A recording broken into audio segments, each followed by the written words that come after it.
6 o'clock, and I'm going to go ahead and call this meeting of the Madison Local School Board to order. We'll start with the Pledge of Allegiance.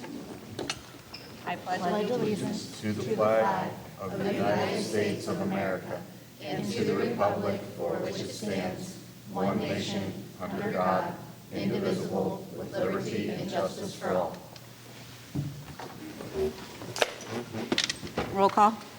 Mrs. Melissa Walker. Here. Mrs. Cotterman. Here. Mr. Mosier. Here. Miss Amy Walker. Here. Can I get a motion to adopt the agenda? So moved. I'll second. Discussion. We have one item that I'll need to have removed from the agenda. We had one of the teachers who was going to be a long-term substitute for us this year at the high school withdrew from his position earlier today. So in K1E, the list of substitutes, we need to remove Timothy Albertson from the agenda. Okay.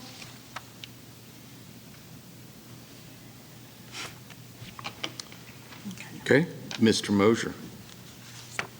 Oh, 4. Mrs. Melissa Walker. 4. Mrs. Cotterman. 4. Miss Amy Walker. 4. And then can I get a motion to approve the previous board meeting minutes? So moved. In a second. I'll second. Discussion. Mrs. Melissa Walker. 4. Mrs. Cotterman. 4. Mr. Mosier. 4. Miss Amy Walker. 4. Presentation of certificates and recognition. Yeah, if Mrs. Wigton and Mrs. Jansen would come forward. Mrs. Jansen retired late last year, and we haven't had an opportunity to recognize her service and retirement, so we're going to do that tonight. So, Mrs. Wigton. Okay, so I wrote it all down so I could hand it to you afterwards, and you'll have these words forever. Yeah. Okay, so it is my honor to recognize Mrs. Kathy Jansen as she celebrates her retirement after 18 years of dedicated service to Madison local schools. Throughout her career, Mrs. Jansen has been a dedicated and hardworking educator who consistently went above and beyond to ensure her students not only excelled academically, but also grew into confident, capable, and caring individuals. Her passion for literacy and her commitment to meeting the unique needs of every learner have left a lasting impact on generations of students. Anyone who has had the privilege of visiting Mrs. Jansen's classroom has witnessed her thoughtful, purposeful instruction and her ability to make learning both meaningful and engaging. Her students became confident readers, writers, and thinkers, as they often returned years later to simply thank her for the difference she made in their lives. Those visits, often accompanied by a rose, are a beautiful testament to the relationship she built and the impact she had. Mrs. Jansen's dedication extended well beyond her classroom. As our ELA chair and a mentor of the BLT, she consistently shared innovative ideas and helped bring meaningful initiatives such as the One Book, One School, the iReady Growth Olympics, and engaging school assemblies to life. Mrs. Jansen leaves behind a legacy of excellence, leadership, and most importantly, a love of learning that will continue to influence our students and staff for years to come. We are incredibly grateful for her 18 years of service and wish her a well-deserved and joyful retirement.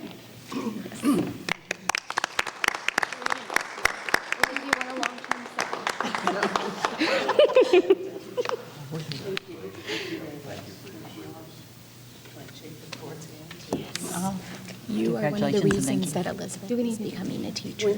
She's done in December. Yes, so she's, congratulations. Congratulations.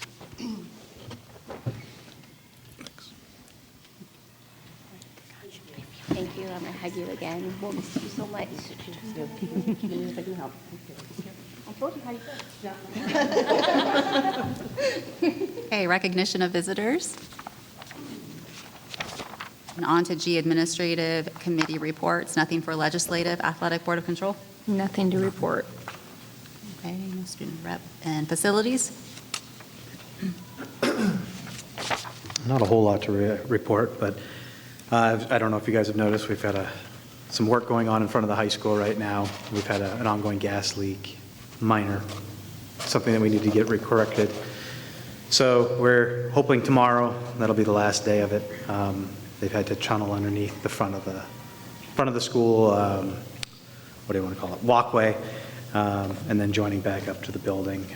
But they ran into some issues with some piping that was a little too rotten for them to connect to. So now they're coming up with alternative methods for that. Nice part is we don't have to shut down the building's gas completely, so we don't have to go through and relight and do all that stuff. Had a couple of other small projects that were added on late into the summer. We did an addition onto the basketball court out here for some 4 square courts. On the 5th and 6th grade side of the building here at the middle school, we had a 35 by 24 concrete pad poured, again, for some more outdoor space for activities and things for the students. Move-wise, we're pretty much done. They had an open house, or not an open house, what do you want to call it, a yard sale today at Mifflin, where we had teachers from all the schools come over, and there was things that they needed. They've labeled them, so now maintenance will go out and move those things to the buildings next week. So that's all I've got. Thank you. Thank you. Thank you. Nothing for board policy, student achievement? There's not much, which is to be expected since students aren't back yet, but the Career Center did send me something that's apparently not in my paperwork. I'll pull it up on my phone. Sorry.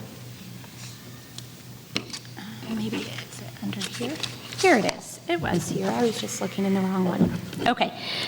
So the Ohio redesigned the adult diploma program for the 26-27 school year. The new name is the Adult Workforce Diploma Program, which requires additional student work. The Career Center and Mid-Ohio Adult Education have partnered to provide the foundational skills students are required to achieve.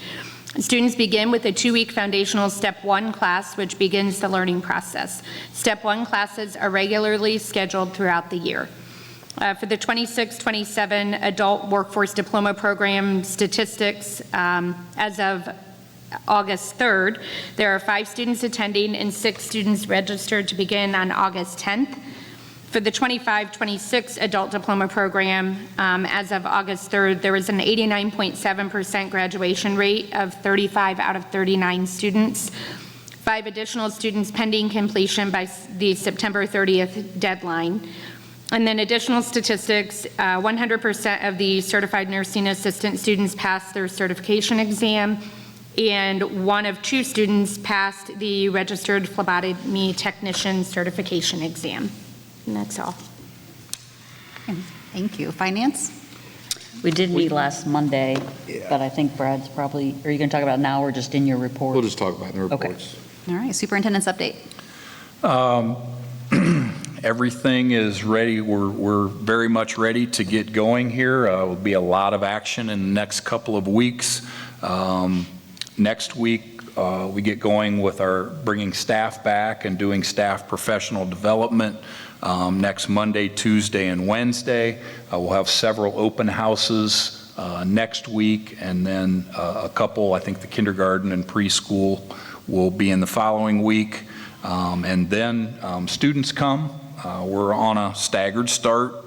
We have grades 5 through 10. We'll be back to school next Thursday. Juniors and seniors will come back next Friday. And then the following Monday, which will be a week from this Monday, 1st through 4th graders will come on that Monday. And then following Wednesday, kindergartners will be in and preschoolers on the 31st. So over the next few weeks, we'll have a lot going on, kids getting back, open houses, and professional development.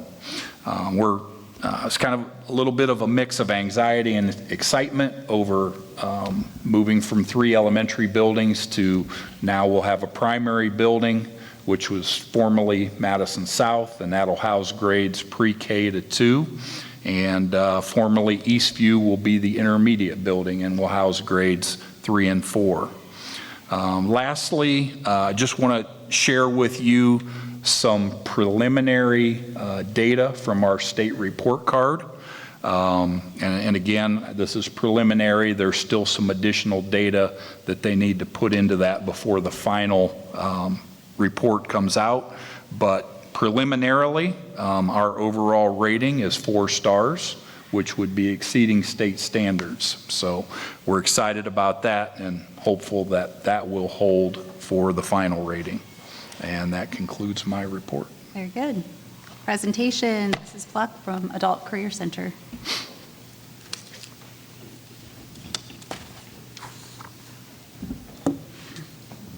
Hello. Okay, as I do every year, I'm just going to recap last year and then what's going on now and into this next year. So I did email each of you the PowerPoints if you want to follow along that way. Last year, we held our graduation on June 12th. We graduated 137 graduates, up a little bit from last year, and 38 of those graduates also earned their adult high school diploma. And you can see our performance measures there. We had an 87% completion rate, 97% credentialing rate, 100% positive post-program placement, and then a 71% employed-related. So that positive post-program, as you know, that counts if you're working anywhere, if you're working related, if you're continuing education, going into the military. And then the 71% are students that are actually working in the field that they were trained in. Our workforce and personal interest courses, those are our short-term classes. We did offer 43 of those last year. Only 8 of those ran, and that was due to low enrollment, and we have to have so many to run the class in order to pay for the instructor. So 8 of those ran, and in those 8 classes, we had 20 students compared to 83 last year. So you can see those numbers are way down. They have been down since COVID, but I think since we started the online training, that's kind of hit that a little bit more because there's short-term classes online that people can take. So we're looking at some creative ways and some different ways of promoting those classes and getting some new, different things going with that this year. In our adult diploma program, we had, as I just said, 38 graduates compared to 39 last year. That was out of 43 students, so giving us an 88% completion rate. And we did have 8 programs approved last year for students to enroll in to achieve their adult diploma. The 3 most popular were CNA, nail tech, and welding out of those 8 programs.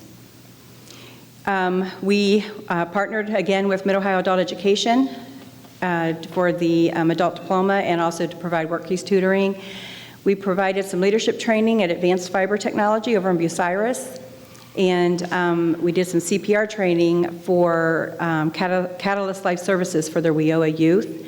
And we also had Associated Builders and Contractors, their electrical apprenticeship we hosted here. Last year ran 3 levels, had 15 participants from 6 local electrical companies enrolled in the apprenticeship program. And last year I shared with you grant monies that we received the prior year. Last year, 25-26, we received $314,063.67 compared to the amount in blue for the previous year. If you look down through the scholarship grants, the 2 in white, the Work Ready and the Ada Ford, that is new money that came in last year. And the 2 in blue, which was our previous Ada Ford grant and the Lozick Family Foundation, those are monies that are rolling over into this year, so we still have some of that grant money left. All of those dollars are used for student scholarships. And our CTX, which is Center for Training Excellence, last year we received a $93,152.57 grant. I just submitted my application last week for $100,000 for this year. Pretty certain I'll get that, but I won't get more than that. You never get more than what you ask for, but pretty confident I'll get the 100. And that is a 100% match. So if I'm asking for 100, I need to match it with adult ed funds.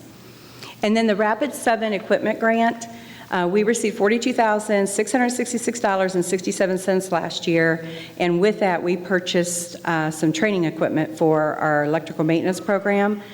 And we just heard last week for Rapids 8, we're getting $52,906.67 for this year. We're going to focus those monies on our healthcare programs and get some new updated equipment for our nurse aid and our medical assisting programs. That Rapids money is really for the community colleges, and they partner with the Ohio Technical Centers and share those funds with us. So without them getting that money, we wouldn't get it. We cannot be a fiscal, we cannot be an applicant. So we have to partner with a community college, and obviously we partner with North Central State College, and so does Pioneer. They will purchase the equipment, technically own it, but it'll be housed here. So that's how that works. Some programs that we started last school year were the leadership courses, but what we added to that were some Leaving a Legacy series classes. So, if you're approaching retirement, just, what are your plans moving forward? Who are you training behind you? Those kinds of classes. Those leadership classes, they're going, but not as quickly as we thought. We're promoting them through the chamber, email blast, through LinkedIn. It's on our Facebook page. But I think they're going to start picking up. People are calling and asking about them, and we're going to be partnering with the Crawford County OMJ over in Bucyrus. So if there's any interest from Crawford County, they don't have to drive clear over here. We're going to take the class to them. Our online courses, that's a partnership with Ed2Go, Cengage, and those are going really well. Our career training courses, we have enrolled 17 since we started. There's still 9 actively enrolled. 4 has successfully completed, and there's 4 incomplete right now. Popular courses of all that enrollment, veterinary assistant, HVAC, and medical billing and coding. I think we have like 5 or 6 in the medical billing and coding, 2 or 3 in HVAC, same with vet assistant. The personal development courses, which are the shorter term, they can take Excel training, those types of classes. 8 have completed those classes, and 4 are showing incomplete. We're pretty excited about the online classes, though, because it's just opening up more opportunity for us to train folks in our area that don't want to come in person. The CDL Class A truck driving, that's going really well. We held 11 classes since it started last July. Total of 52 enrollments, 45 of them have completed, earned their CDL Class A, which is an 86%. And of those students that enrolled, 6 employers sent employees through the training, and one of those employers sent 18 people. So that was pretty exciting. Okay, this year we're working on our 5-year accreditation renewal. That's real fun. So if I look a little spacey-eyed, that's why. Our application is due next week, and it's a lot of work. Once that application is submitted, then we have 4 months to complete our self-evaluation, and that is due January 6th. And that's going through 100 and some standards and providing documentation that we're meeting all those standards. So it's a lot of work, but we're excited about it. It makes you step back and look at your processes to make sure that you're covering everything. But we are pretty certain that we will be awarded a 5-year accreditation renewal, so we'll find that out in about April. Adult Workforce Diploma, you heard about a lot of that from Melissa already about the Step 1 classes. The reason, the revamp, students can enroll in a career training program, and the point of that was to earn some technical skills so they could go to work after they earn their adult diploma. What the state was finding is a lot of folks weren't going to work. They were getting the certification, and a lot of them were enrolling in the shorter programs so they could get through it much quicker. For instance, CNA, it's a 3 to 4 week class. They were going through that, getting their adult diploma, and had no interest at all to work as a CNA. So in the revamp, now students are required to complete a career training plan, and they don't choose their course until after they go through that 2-week class, prepare their career training plan, set some goals, and then the training program that they select should align with the career goals that they have. So they're hoping to see more, more of the folks going into the related work field. New programs that we are working on right now is Certified Medication Aid, which is an additional credential for our CNA graduates, and any CNAs. If they already hold a CNA, they can go through this and earn that additional credential to be able to pass meds in the long-term care facilities. And then we're also doing, working on the DODD medication administration certification for DODD personnel, and allowing those folks to earn that certification to be able to pass meds. So we're excited about those, and they're coming. Hopefully we'll be launching those pretty soon. And then the CDL tractor trailers sit out in the front of the parking lot for our CDL class. We are working on getting our MACC logos printed on those trailers. So just before I left, I received some proof, so those are coming along. I'm excited. Been trying to do that for the whole year.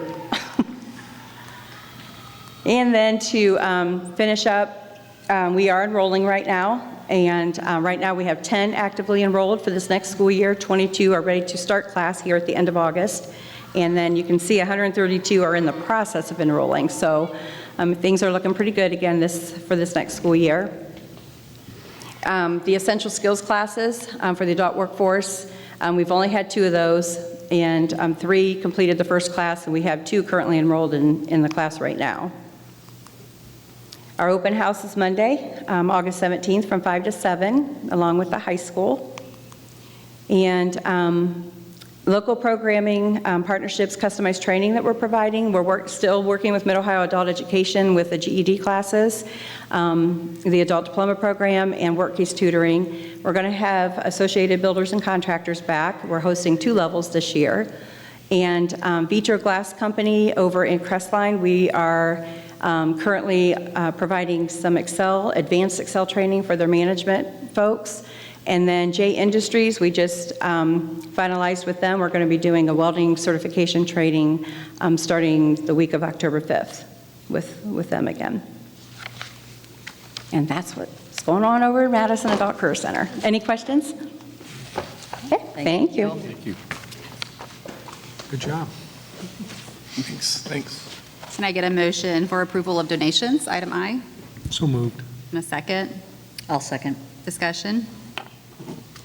I'd just like to, again, thank those who make donations to our district. Those donations are vital, starting with the Rams Care Closet from the VFW and their ongoing support.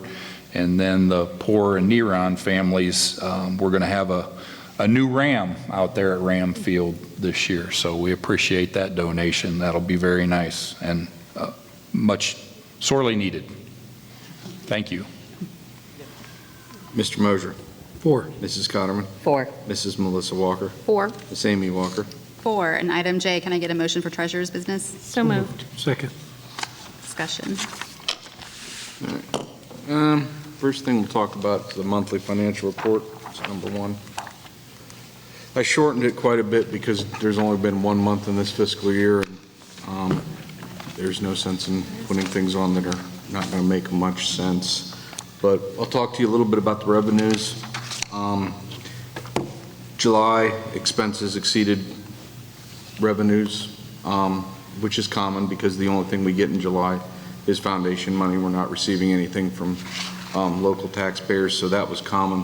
One thing I did want to, there's a couple things I want to point out on this. It looks quite skewed, like we received $1.2 million less this July than we did last. Well, we did, but it was basically because last July there was a return of an advance. The general fund advanced $1.2 million to the 024 self-insurance fund the previous fiscal year, and then July of last year I returned the advance.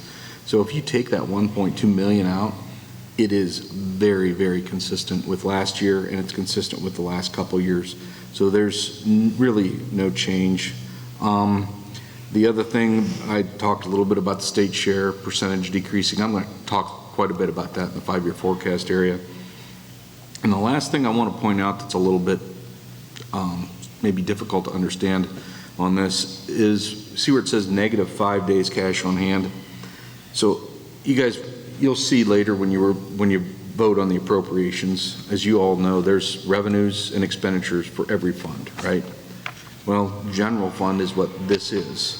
So basically what I'm trying to tell you by this -5 days cash on hand is we've spent more than we've received in general fund. So in order to pay salaries, benefits, lights, I'm using money that is designated for like the maintenance for this building, 034 fund, or designated for bond repayment, the 002 fund.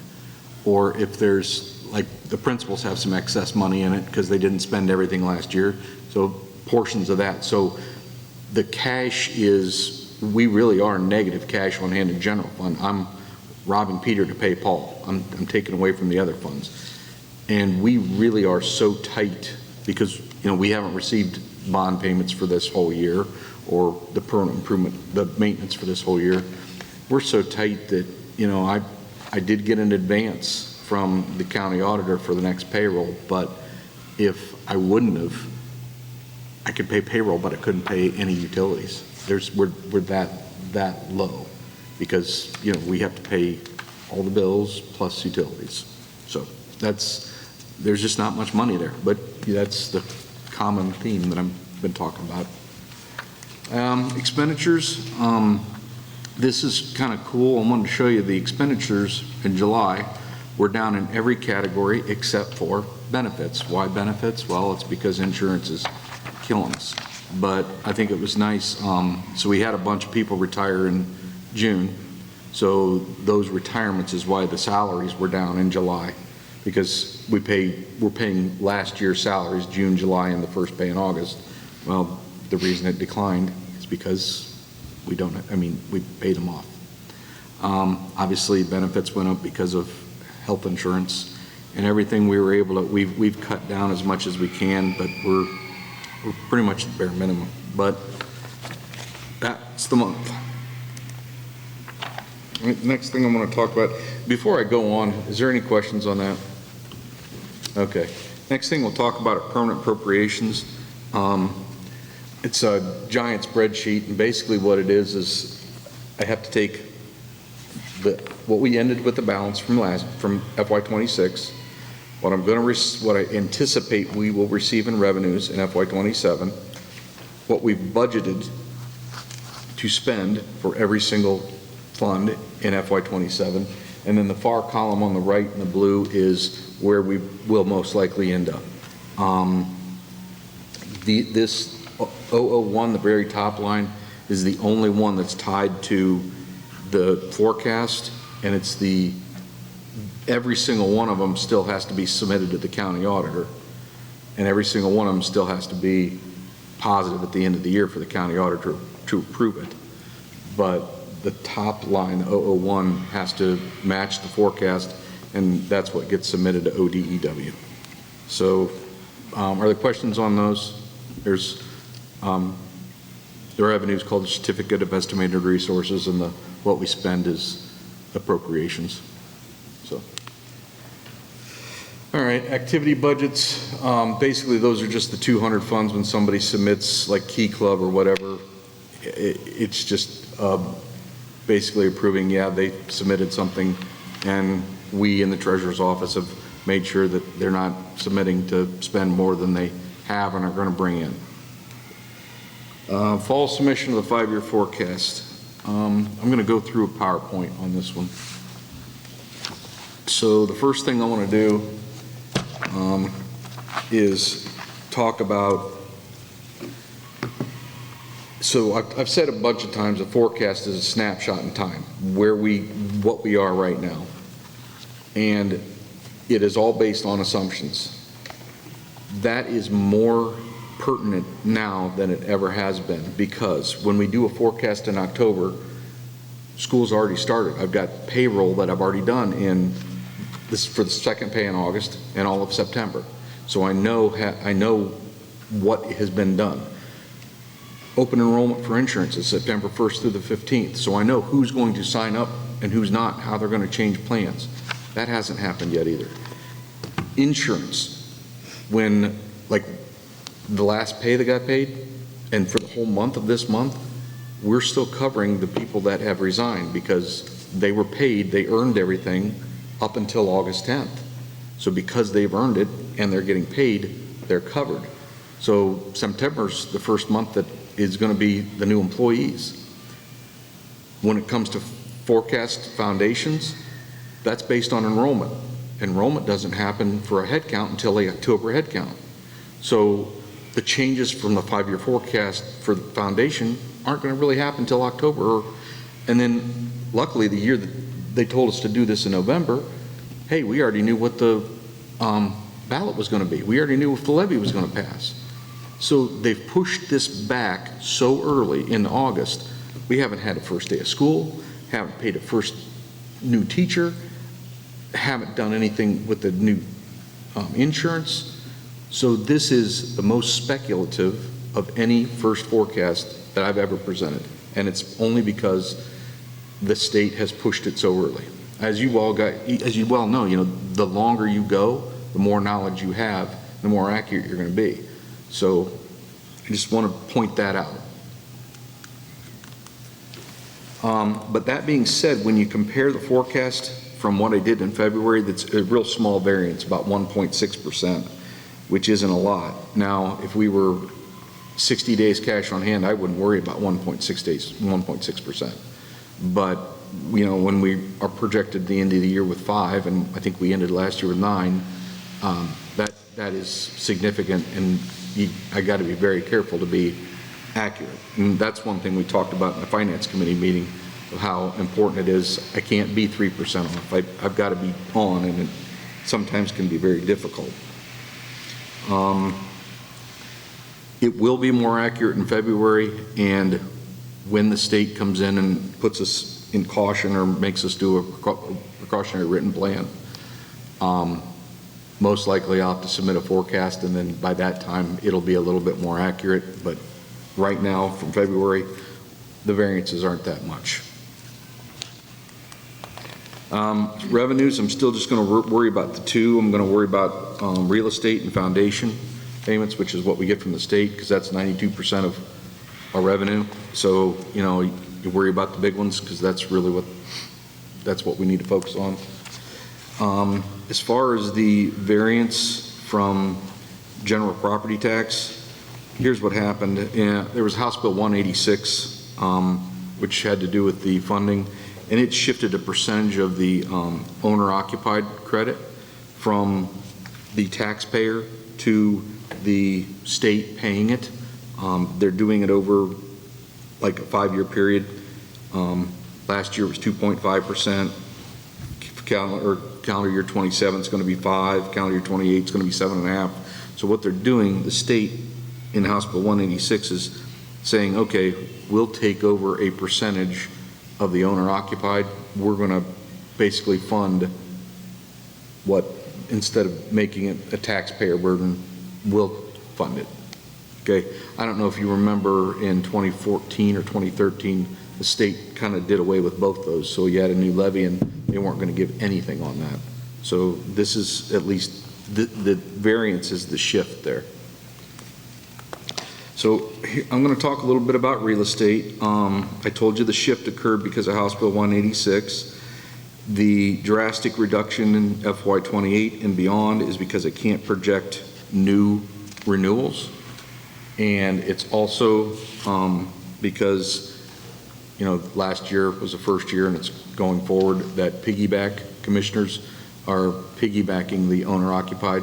So basically that takes $180,000, $168,000, I'm sorry, out of our pockets, because the state doesn't reimburse that one.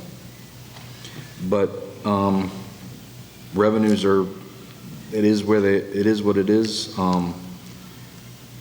Wish I could change it. Other than a new levy, we're not going to be able to. However, if the renewal does pass, the 28 through 31 will be drastically different if the renewal passes in November. Okay, state aid, I'm going to talk about. As you can see, there's been very minimal change since 2018, FY18. 10 years of projections and actual show, obviously 18 through 26 are actual, FY27 is a projection. We're about 2% of where we were 10 years ago. So that's not much. Basically, if somebody questions you at all or says anything about this, one thing I'd like to point out, do you remember when I made the analogy, think of this as think of us as a two-income household, and one of the household incomes, in the past 10 years has only gotten 2% raise, but the household has had expenditures go up, 30% in that same amount of time. So that means the other income earner has to make up that difference. And that other income earner, unfortunately, is the public, our local. It's because the state's not doing us any favors. So what I'm going to talk about in state aid, the next 3 slides I'm going to spend a little bit more time on and focus. So base cost. The state of Ohio in 2024 said, hey, it costs $8,241.61 per kid to educate a child. The interesting thing is, if you go back to the district profile report that same year, that was less than half of what the state average was for the district expenditures per pupil. So the state looks at this and they say, okay, well, the district expenditures per pupil are $16,800 in FY24, but we're only going to say base cost. It only cost $8,000 to educate a kid. It's insane the way they do it, but they did it. In addition to that, they did not give us any inflation, any increase. So I went to a couple different inflation index calculators. Since 2024, everything's gone up at least 6%. They didn't say that it costs 6% more to educate a kid. They're still keeping it 2024 values. So they're keeping the baseline the same. They're not giving us any increase on inflation, any increase, and their baseline, as I pointed out, is half of what it really costs to educate a kid. It's insane. So then I go to the next slide, and the state looks at us, and this is just between June and July, okay? 1 month. In June, the state looks at us and says, well, you, over the past couple of years, Madison, have had people maybe put a garage on their property. Maybe they've put a pool in, or maybe they've paved their driveway. They've done something, but whatever they've done to the house, including just the inflation, has increased your property valuation by 8.4%, okay? It's gone from, your property valuation has gone from $466.1 million to $505.6 million. So your valuation's gone up. And then they looked at federally adjusted gross income. And I'm hoping some of you guys have people in your neighborhoods that maybe have gotten better jobs. Maybe they've gotten a raise. Maybe they've gotten a promotion. Maybe they're driving an hour one way to Columbus or Cleveland. They chose to get that job because it's paying more. All right? So the state looks at the federally adjusted gross income and says, well, you know what? Your federally adjusted gross income in your district went from $547 million to $575 million. Great. So they took at that and they said, well, if your federally adjusted gross income went up by 3.2%, it's hard for me to read. 5.2. 5.2, and your property valuation went up about 8.4, your local capacity, how much you have the ability at Madison to pay to educate the kids, has gone up 11%, $382 per kid. $382 per child doesn't sound like much, but when you multiply that by 2,450 kids, that's almost $1 million. That's $938,000 that the state says the local taxpayers should spend more to educate the kids. So keep in mind, they have not raised the base cost. They haven't said it costs anymore to educate any kids. But what they've done is said, you as Madison have gotten wealthier, so we're going to cut your state share percentage. We're going to give you less in FY27 than we did in FY26. Why? Because your valuation went up, because your federally adjusted gross income went up. So because you have the ability, more ability to pay to educate the kids. So basically, what I want to show here is this is how the state of Ohio is forcing us as a school district to go to the taxpayers. It's not that we want to, It's not that we're happy with our situation, it's not that we're not budgeting our money, which you're all aware, and I'm basically saying this in case somebody in the public happens to want to watch this video. We are doing our best to budget, but the state are the ones who keep cutting us over and over and over again. And this is a slide that, you know, I'd been told that you want to put something maybe on the website or whatever. I can tweak this slide, but this is one that I kind of like to put out there because this shows that the state is shifting money from their responsibility to educate to the locals. So that's why, you know, inflation goes up and the state cuts our money, we're forced to go to the public. Next thing I want to talk a little bit about is expenditures. Whoops. Expenditures, I'm just going to worry about salaries, benefits, and purchase services. I'll talk a little bit about supplies, but, you know, the big ones, 95% are salaries, benefits, and purchase services. The salaries, obviously the decrease this year is because we closed the building and ripped a whole bunch of people. There's a slight decrease next year, and that is because of retirements. This year, we had like 4 times more retirement than the average of the last 10 years. With the way we are in our financial situation, I thought it would be prudent to figure 7 more people who are going to be eligible or are eligible to retire, figured that they'll retire next year, and hopefully we would hire people at a lower rate. So that's why it decreases from this year to next year. Now, if those people don't retire, then it's not going to decrease. Or if those people retire and they're replaced with people that have 10 years experience in Masters plus 30, that's going to be erased. This is assuming that those 7 retire and we hire people at a lesser rate. So now that's FY28. So FY27 is pretty close to, as accurate as I can get. FY28 is a pretty big assumption on retirements. And then honestly, I didn't put in any, I know we're going into negotiations, but I didn't put any increases other than just the base steps. So I didn't forecast an increase because, you know, when I get to the actual forecast, you'll see that we just, well, you can even look here, we just don't have it.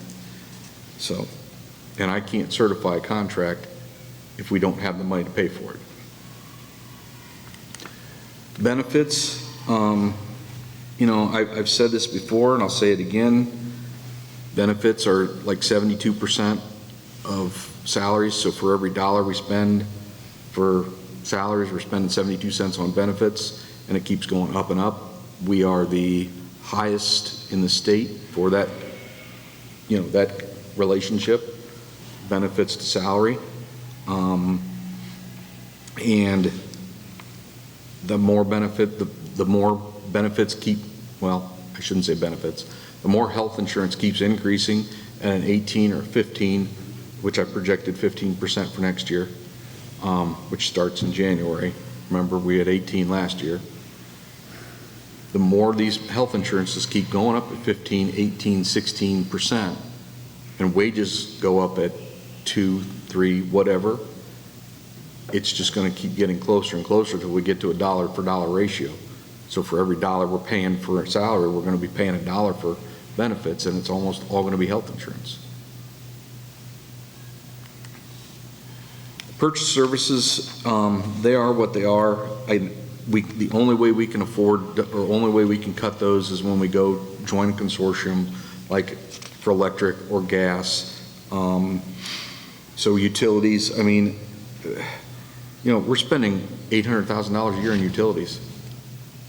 I mean, and I included water, and I included gas, and I included electricity, I included internet. I mean, you know, that's not chump change, that's a lot of money. So when somebody talks about that, they need to understand that, you know, the square footage of the buildings that we are heating and cooling and lighting, they're not like a 1,500 square foot house. You know, we have hundreds of thousands of square feet that we're doing. So we got to keep those things in mind. The other thing that's in here that we really have no control over are, I've talked in the past about threshold cost or excess cost and excess cost. So just so you guys know what that difference is. Excess cost is when we have a student that's open enrolled to another district that is on an IEP, and that district spends more than the state's baseline for educating that child. That school then can then bill us for the excess cost, whatever extra it costs to educate that child than what they receive from the state. So we receive excess cost from other districts, and we pay excess costs to other districts. And that all depends on enrollment, how many people are going out and in, the IEPs. To be bluntly honest, it also depends on if the treasurer and the treasurer's office really do this, because, you know, there are districts out there that the treasurer neglects to do it, so they don't get it. That to me is, you know, bad. You're not doing your duties, but obviously we do it. Bill has spent a lot of time with myself and Allison Connor, EMIS coordinator, to make sure we're getting the absolute most we can when we bill out, and then when we get an invoice, Bill and Allison make sure that, yeah, that kid is ours, and yes, that kid is at that district. So, and then I told you a little bit about excess costs, or not excess costs, threshold costs the last time I said they went down. Supplies, you know, when supplies and capital outlay combined are much less than salaries, much less than health insurance. You know, they are what they are. You have to have paper. Believe it or not, fuel to drive a bus is a supply. You got to have fuel to drive a bus. You got to have cleaning supplies. These are not things that we can just cut out, and we've already reduced it to the point where we're on capital outlay. You know, we need to replace Chromebooks really bad. We need to replace buses really bad, but you know, we're having to make decisions of whether or not we can replace them because we don't have the money to pay the bills. So those have been cut as much as they can.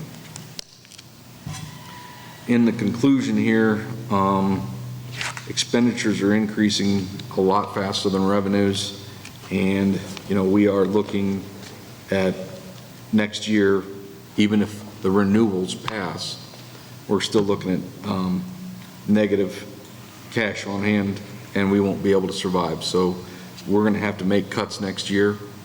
We did make cuts this year, and depending on whether or not the renewals pass, and depending on whether or not we get new money, just depends on how deep the cuts are going to be. Do you have, I think I sent you the forecast, didn't I, Luke? Did I actually send you the forecast instead of the PowerPoint? No. He's asking Luke if he sent. Did I send you the PDF of just the forecast? Luke. No? Okay. Well, I put it in front of you, and I emailed it to you earlier. If you look at just the forecast,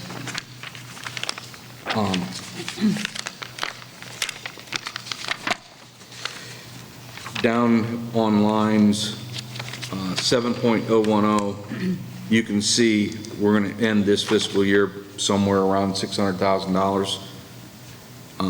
And then if the levies don't pass, the renewals will be negative $1 million. Okay. So if the levies do pass, you got to go clear on down to line 15.010. We're only at negative 107,000. But I went through everything line by line, and I didn't put in those bottom lines, but now you can see where we're at. Before I move on to the high dollar requisition, do you guys have any questions? No? Okay. This requisition is for neonet services, and that's from believe that was Kurt McVicker for Neonet services, basically, that we have to have. And those are things like internet, switches, just, they're our A site. They basically, like all our financial software goes through them, EMIS goes through them, but because it's a high dollar rec, I need your approval on that. And then there's two more things.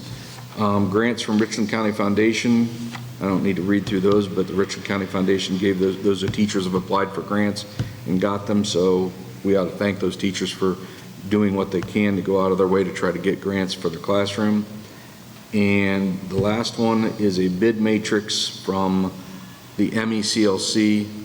They're not spending general fund money, they're spending their money that they have for tuition to pay to go there, to asphalt their parking lot. And we basically got two bids, one from Ambrose and one from Hammond. And there was about a $9,000 difference. Ambrose was less expensive. So that's why I'm recommending going with Ambrose, because they were cheaper. So, are there any questions? All right, Mrs. Melissa Walker. 4. Mr. Mosier. 4. Mrs. Cotterman. 4. Miss Amy Walker. 4. Okay, item K, matters related to personnel. Can I get a motion? So moved.